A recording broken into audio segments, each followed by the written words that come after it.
Welcome back to Don't Sweat the Small Stuff, and it's all small stuff. I'm your host, Lewis. Chapter 32. Life is a test. It is only a test. One of my favorite posters says, "Life is a test. It is only a test." Had this been real life, you would have been instructed where to go and what to do. Whenever I think of this humorous bit of wisdom, it reminds me to not take my life so seriously.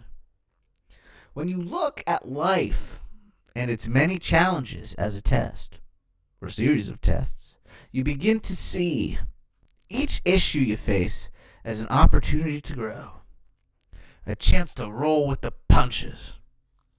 Whether you're being bombarded with problems, responsibilities, even insurmountable hurdles, when looked at as a test, you always have a chance to succeed. In the sense of rising above that which is challenging you. If, on the other hand, you see each new issue you face as a serious battle that must be won in order to survive, you're probably in for a very rocky journey. The only time you're likely to be happy is when everything is working out just right. And we all know how often that happens. As an experiment, see if you can apply this idea to something you are forced to deal with. Perhaps you have a difficult teenager or a demanding boss.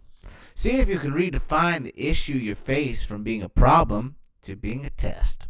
Rather than struggling with your issue, see if there's something you can learn from it. Ask yourself, why is this issue in my life? What would it mean? And what would be involved to rise above it? Could I possibly look at the issue any differently? Can I see it as a test of some kind? If you give this strategy a try, you may be surprised at your changed responses. For example, I used to struggle a great deal over the issue of my perception of not having enough time. I would rush around trying to get everything done. I blamed my schedule, my family, my circumstances, and anything else I could think of for my plight. Then it dawned on me. If I wanted to be happy, my goal didn't necessarily have to be to organize my life perfectly so that I had more time, but rather to see whether I could get to the point where I felt it was okay that I couldn't get everything done, that I felt I must. In other words, my real challenge was to see my struggle as a test. Seeing this issue as a test ultimately helped me to cope with one of my biggest personal frustrations.